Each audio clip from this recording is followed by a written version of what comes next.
Welcome to today's Global Connections program. I'm Bill Miller. What is the Public-Private Alliance Foundation?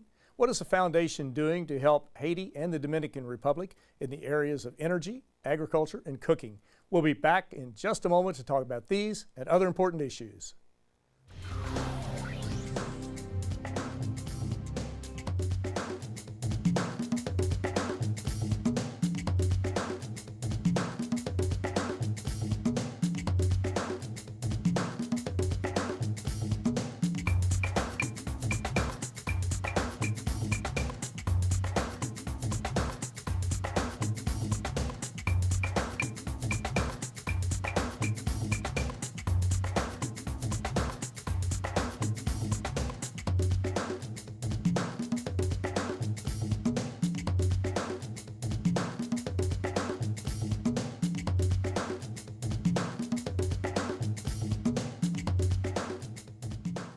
Welcome back to our program. Today we're taking a look at the Public-Private Alliance Foundation and what it is doing to provide technical assistance to the countries of the Dominican Republic and Haiti. My guest today is an expert on the foundation. My guest today is Dr. David Stillman. Dr. David Stillman serves as the Executive Director of the Public-Private Alliance Foundation. As a United Nations staff member several years ago, Dr. Stillman worked with intergovernmental bodies and United Nations agencies on development, relief, and reconstruction. He was posted to Pakistan with the UN Development Program, and he previously worked in Togo, Ghana, and Kenya. Dr. David Stillman, welcome to today's Global Connections program. Thank you very much. I appreciate you being with me. David, let's jump right into the Public-Private Alliance Foundation. When was it formed? Why was it formed? What is your main mission? The Public-Private Alliance Foundation was created because of the interest of several of the ambassadors to the United Nations from Madagascar, Haiti, and the Dominican Republic. And we created this at the time when I was finishing my career at the UN, and we were supporting the Economic and Social Council in developing new ideas. And at that time, partnerships between business and non-governmental organizations and the UN system was an area for new work. Exactly. And have you seen those partnerships develop? We're going to talk about many of them, but have they increased dramatically over the past several years? Yes, they have. And we've worked especially, first of all, in Madagascar, then in the Dominican Republic, and then since the earthquake in 2010, we focused on Haiti. Let's talk about the earthquake. Haiti was, well, the poorest country in the Western Hemisphere prior to the earthquake and even after the earthquake. Haiti has major environmental devastation in the country, but the earthquake really just created a totally different situation, already a very difficult situation for many Haitian people. How did that impact the people of Haiti in 2010? I think it was January 12th, 2010, when that horrific earthquake hit mostly through Port-au-Prince, the capital of Haiti. Port-au-Prince, Léogâne, and Jacmel, all three in the central and southern part of the country, were very heavily destroyed. It was an amazing sight. I first visited after the earthquake in March of 2010, and it was just desolate. Please. But as you say, the country had a lot of troubles before then, had been just pulling out of many years of difficult political and economic travail, and was at the point in the fall of 2009 of encouraging new investment and looking as though great things were in the offing. Then the earthquake hit and destroyed a lot of lives, a lot of hope, and brought in a very different situation. Lots of international support. People and organizations that had not previously given much attention to Haiti suddenly became aware. It was on the evening news all the time. And the Public-Private Alliance Foundation, which is not a first responder kind of organization, as we'll talk, it deals with encouraging business and development and collaboration. We took a look and saw that there was a lot of attention being given to emergency water, emergency medicine, emergency food, but not so much thought of how people might cook the food they had. And Haiti, as you know, is a very deforested country. It has less than 2% forest cover now, and had gone down from 60% forest cover in the 1920s. So this was a terrible situation. The loss of forest cover was the result, basically, of people cooking on a very basic level with wood and charcoal, surviving for the day and knowing that they were ruining their future. I might just mention too that Haiti is on the island of Hispaniola with the Dominican Republic.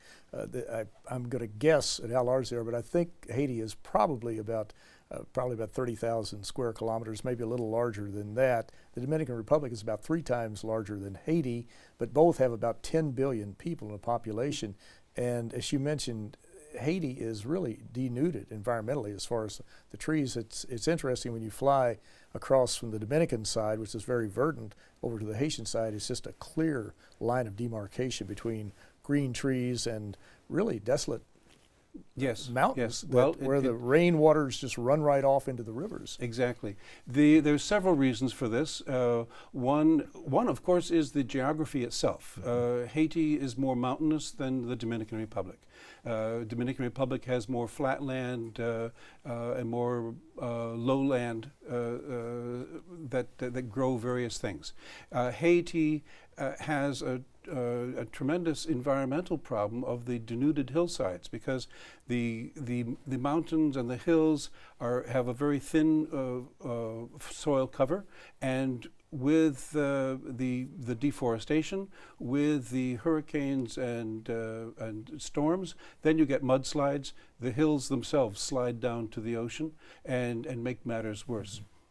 Exactly. And now if our viewers would like more on the Public-Private Alliance Foundation, they can go to ppafoundation.org and get a lot more information about what we're talking about today. Now, before we get too far away from the foundation, you are a 501c3 nonprofit organization. People can make contributions if they would like to help provide assistance to the people primarily in Haiti, but also in the Dominican Republic, and they're certainly welcome to do that. Let's focus a little bit on the situation down there and look at it as far as what you're doing specifically. We'll just take cook stoves, for example. What are you doing to try to get these to people, and why is it advantageous to use a better form of cook stove? Why is it helping the environment? Why does it help to prevent eliminating trees and things like that? Well, you know, people always ask me, what is a cook stove? So I better Let's start with the basic. Right. Okay. A cook stove has become a very popular term in recent years, especially with the establishment of the Global Alliance for Clean Cook Stoves, which is part of the United Nations Foundation and has drawn in a great deal of support from countries and businesses around the world.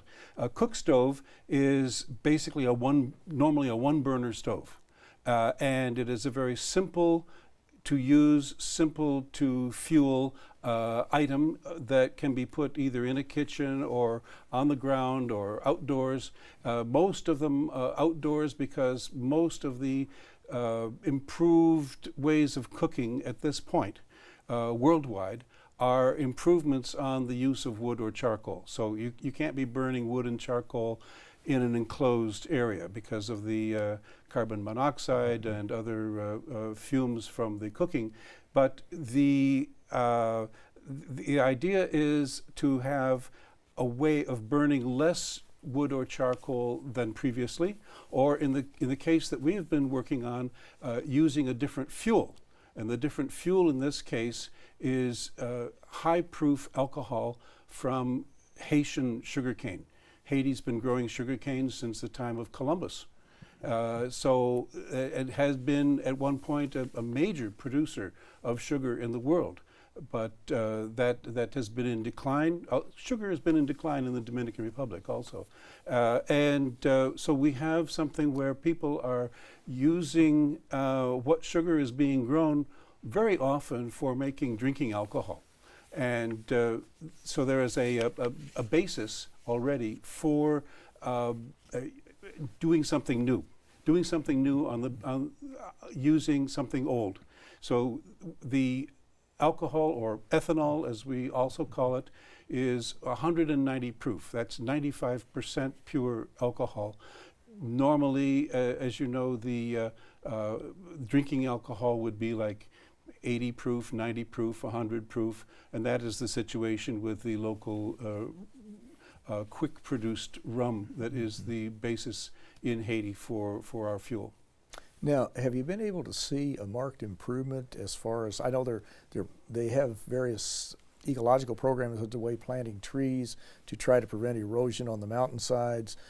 They've done a variety of other things, but have you been able to see, either with your program or with some of the other programs that are operating in Haiti, an improvement in the quality of the air, as far as promoting sustainable development practices, as far as helping people to convert from a very, I would say, a very toxic type of stove to one that's more environmentally friendly? But have you been able to notice changes, dramatic changes in those areas? Well, I would have to say that in Haiti and in various countries around the world, the Global Alliance for Clean Cook Stoves is gathering data and gathering information and sharing information among the promoters and users and implementers and funders of various kinds of cooking improvements.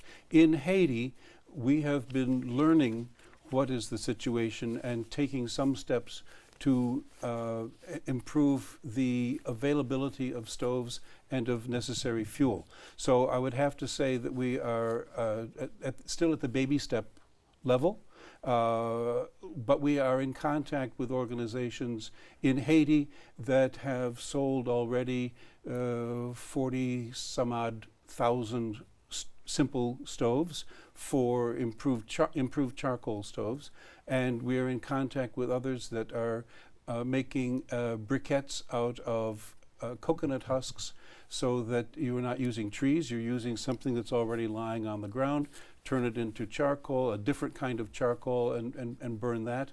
We are in contact with people who are using solar cookers, which a friend of mine said is a lazy man's hot pot for a sunny afternoon. I thought that was a great explanation of how best a solar cooker can work. But of course, solar power is also very good for other things, ranging from charging cell phone batteries to drying coffee beans, you name it. But we are, going back to the name of our organization, Public-Private Alliance, we're always networking, we're always looking for new partners with inventive ideas that can be combined into ways of taking a holistic approach.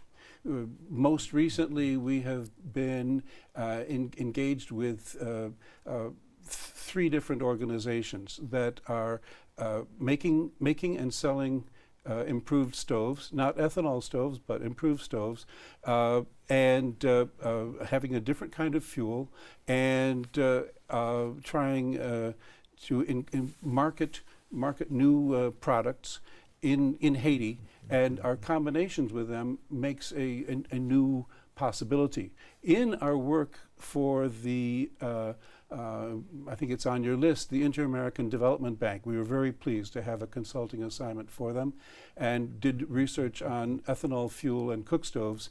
We found that how the alcohol is currently being made is already a problem and an opportunity. Because you use sugar cane, process it into a crusher, you squeeze out the juice, you have these more or less dried stalks left over, which then are stacked up in the rural areas, and they either rot or some of it gets used to fuel the furnace for making alcohol in a distillery outside of town. Lots of small distilleries in Haiti. So we are now looking at ways of using that product. It's called bagasse, this dried sugar cane spent of its syrup, using dried bagasse as a more efficient fuel that can be cut up and sold as a new source rather than the wood or charcoal that is currently being used by so many. So it's always one thing leading to another. Well, you're watching Global Connections Television, which is an independently produced program. The opinions expressed on Global Connections are solely those of the moderator and his guest. Today we're talking about the Public-Private Alliance Foundation and the work it's doing in Haiti and the Dominican Republic.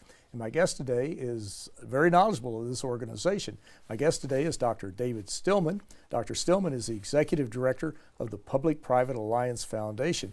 David, we're talking about cook stoves. Now this may seem very simple to folks who are people who go in and turn their electric stove on, or they turn on the stove and gas comes popping up, but this is very important because you have to look at, first off, what people can afford in certain areas. You also have to look at what's available for them to use and what can they use in an environmentally sound way.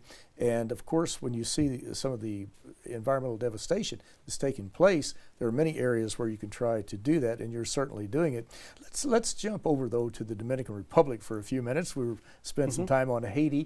What are you doing in the Dominican Republic, in the agricultural area, in the energy efficiency area, in aquaculture? I know you have many interests, but what is going on in the Dominican Republic in one or all of those areas? Well, I think you know from our past together that we've been very interested in agricultural advancement in the Dominican Republic. And in fact, the first work of the Public-Private Alliance Foundation was to assist in organizing a national level aquaculture, that's fish farming for those who don't know, aquaculture conference. And that was very successful, and it brought together quite a range of operators. There were farmers, there were university types, there were government types, there were business people. We brought in speakers. We had workshop discussions, and we improved upon, when I say we, I mean all of us who were involved in this, improved upon a draft national plan. And then 3 years later, we were involved again with support to an updating and a revision of that aquaculture national plan. And in fact, it was at that time that the earthquake had just hit in Haiti, and so we were already beginning to look at what are we doing? How can we focus on that other country as well? But in the Dominican Republic and in New York at the United Nations, we had previously held several seminars on renewable energy in 2008, 2009. In 2009, there were 2 at the UN and 2 in the Dominican Republic, exploring bioenergy, solar power, ethanol, the different opportunities that might exist.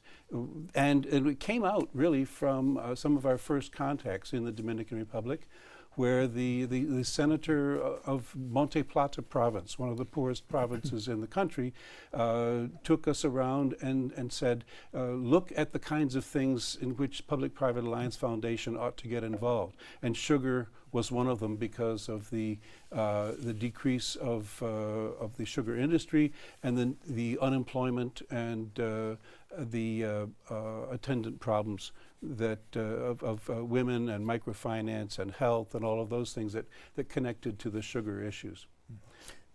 Talking about going back to aquaculture just for a moment, it's been estimated, I've heard various statistics on this, but it's been estimated in the not too distant future, 10, 15 years from now, something like 90 or 95% of our fish supplies, fisheries, our fish supplies, I should say, will come from aquaculture because the oceans are being overfished. We see these giant trawlers that are picking up just huge numbers of fish, large amounts of fish, and a lot of them are being thrown out.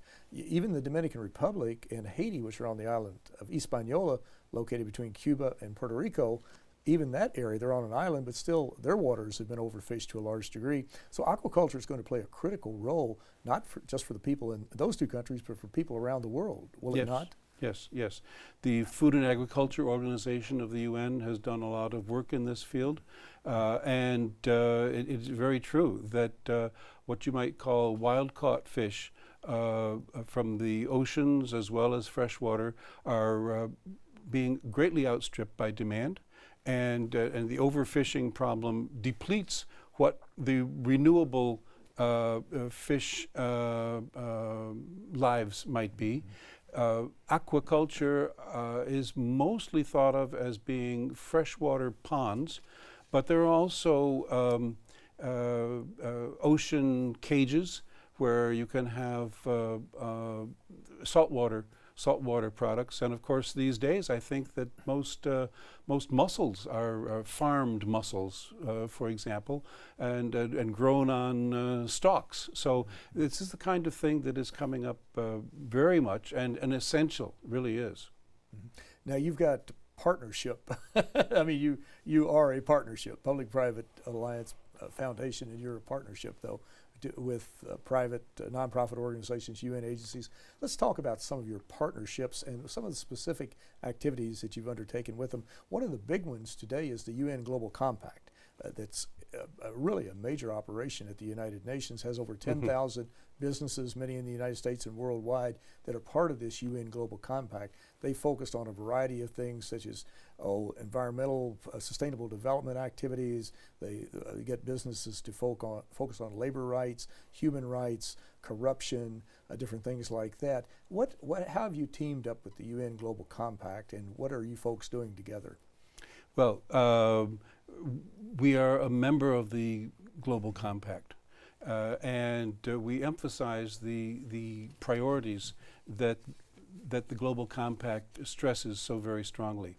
The anti-corruption, the various ways of having better business, labor rights, environmental issues, the membership. The thousands now of members of the Global Compact are all pledged to encourage this and promote this and make it well known in their own work, and then to pass that on back to the Global Compact itself. So it's not exactly a partnership with the Global Compact. We are a member of the Global Compact. But we have numerous other partnerships as well. We are a member of the Global Alliance for Clean Cook Stoves. We are a member of the International Statistical Organization's wing that deals with that subject of stoves. We very much pressed the issues of the Millennium Development Goals, which is not an organization, of course, but the 8 Millennium Development Goals are something that we keep emphasizing in relation to poverty, education, health, women's advancement, reduction of major diseases, environment, and partnerships, of course. So those are always themes on our minds. In the U.S., a lot of people have not really heard about the Millennium Development Goals, but in other countries, it is much more on the minds, and national plans have been drawn up that mark the national progress, and even within regions of a country, the progress achieved on elementary school enrollment, or women in political power positions, or the various kinds of things. And I remember very fondly giving a copy of the Millennium Development Goals in Spanish to the Deputy Minister of Agriculture in the Dominican Republic, and he opened out the folder and he said, "Oh, that's what we're doing. That's very important stuff." And it's the kind of thing that you really like to see. We, in the Dominican Republic these days, we have been working with a partner organization called the Batey Relief Alliance, and they are focused on agriculture and education and health issues in Monte Plata province, which is where we got our start also. Now, in the last minute or so we have left, what do you see, along with financing? I know that's always the number one priority and the number one challenge, but what is your major challenge as you move forward to try to assist people in Haiti and in the Dominican Republic? Well, I think that it comes into a general issue of planetary concern, really, climate change and environment overall. And what does this mean, not only at the global level, but on a particular island, whether it be cooking, as we have talked about so much on this show, or other aspects of pollution of the air, of the water, sustainability in employment practices, use of waste, reuse, renewables. So the United Nations Association of the USA is a very important partner for us, and we work with the UN for seminars here in New York that are linked to the UN Association. Exactly. And as Secretary General Ban Ki-moon, the 8th Secretary General of the UN, when he came in several years ago, that was his first priority and still is, to deal with climate change, because it is affecting every country. People all around the world are being adversely affected in some way or shape by climate change, and we have to focus attention on it, because if we don't, it may get to the point where we hit that the tipping point that former Vice President Al Gore talked about, that we may not be able to even slow down climate change. But Dr. David Stillman with the Public-Private Alliance Foundation, you're doing some very interesting work, but I want to thank you so very much for a very interesting and a very informative program. Thank you. Thank you. I am Bill Miller. Thank you for joining us on today's Global Connections program.